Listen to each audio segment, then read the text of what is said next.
নমস্কাৰ।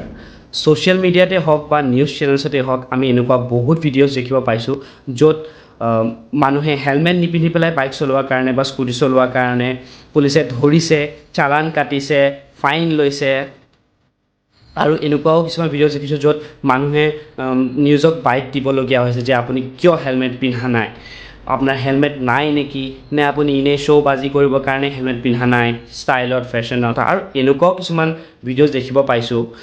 ধৰি লওক যে আজি আপোনাক হেলমেট আপুনি নিপিন্ধাৰ কাৰণে আপোনাক ফাইন কাটিলে। দুদিনমানৰ পিছত আপোনাৰ ভাগ্য ইমানেই ভাল হ'ল, আপুনি সেই পুলিচকে হেলমেট নিপিন্ধাকৈ বাইক চলোৱা দেখিলে।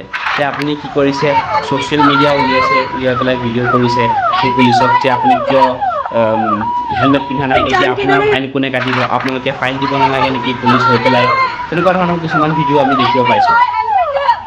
আচ্ছা, আপোনালোকে কেতিয়াবা ভাবিছেনে, এইটো ময়ো ভাবিছিলোঁ দেই, যে হেলমেট মই পিন্ধো নিপিন্ধো, মোৰ এক্সিডেণ্ট হওক নহওক, আপুনি কোন ক'বলৈ, ষ্টেট কোন হয় ক'বলৈ, পুলিচ, ইমান ডাঙৰ কথা নহয়। কিন্তু এইটো এটা বহুত সৰু কনচেপ্ট। ধৰি লওক আপোনাৰ একটুকুৰ মাটি আছে য'ত আপুনি বসবাস কৰে, তাত আপুনি মাটিখিনি বেচিব পাৰে বা সেই মাটিখিনি আপুনি খেতি কৰিব পাৰে, বিজনেছ কৰিব পাৰে, আপুনি যি বিচাৰে সেই মাটিখিনিত আপুনি কৰিব পাৰে। কিন্তু সেই মাটিখিনি আপুনি পাকিস্তানক বেচিব পাৰে নেকি, বা বেলেগ কাণ্ট্ৰিত বেচিব পাৰে নেকি? নোৱাৰে। কিয় নোৱাৰে?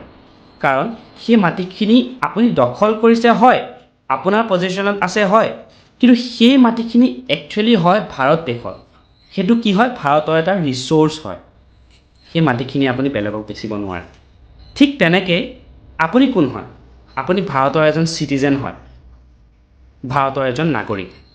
আৰু ভাৰতৰ নাগৰিক মানে আপুনি ভাৰতৰ কি হয়, এটা ৰিচ'ৰ্চ হয়, এটা সম্পত্তি হয়।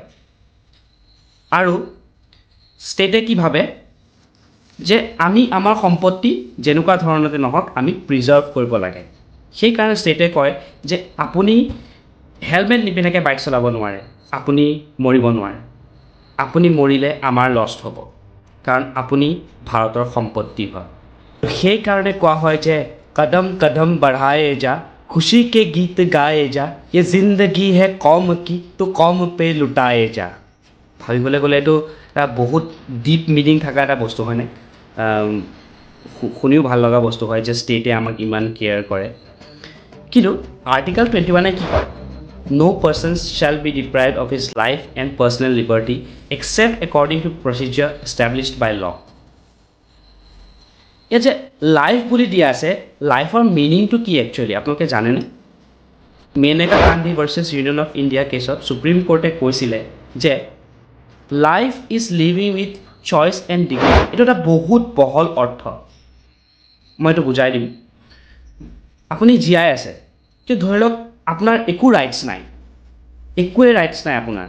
আপুনি মন মৰ্জি খোজকাঢ়িব নোৱাৰে, ক'তো যাব নোৱাৰে, আপুনি মন মৰ্জি পঢ়া শুনা কৰিব নোৱাৰে, আপুনি মন মৰ্জি বিজনেছ কৰিব নোৱাৰে, একোৱে কৰিব নোৱাৰে। আপুনি জীয়াই থাকি কিবা লাভ হ'বনে? একো লাভ নাই। সেইকাৰণে সুপ্ৰিম কোৰ্টে কৈছিলে যে life is living with choice and dignity.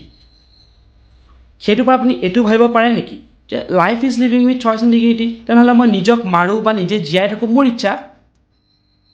নহ'ব।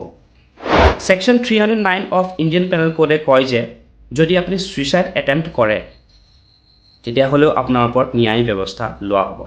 অফক'ৰ্ছ আপুনি মানে ছুইচাইড এটেম্প্ট আপোনাৰ ছাকচেছফুল নহ'লে আপোনাৰ ওপৰত ন্যায় ব্যৱস্থা লোৱা হ'ব, কাৰণ আপুনি মৰি যোৱাৰ পিছততো আৰু চৰকাৰে আপোনাৰ ওপৰত একো কৰিব নোৱাৰে।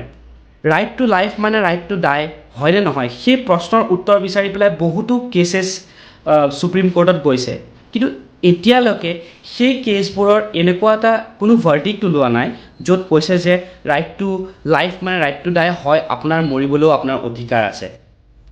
সুপ্ৰিম কোৰ্টে এইটো কোৱা নাই যে 309 অফ ইণ্ডিয়ান পেনেল কোডটো নাইকিয়া কৰি দিয়া হ'ল, আৰু আপোনালোকে যদি কোনোবাই ছুইচাইড এটেম্প্ট কৰিব বিচাৰে, কোনোবাই নিজে নিজৰ জীৱন ত্যাগ দিব বিচাৰে, আপোনালোকে ত্যাগ দিব পাৰে।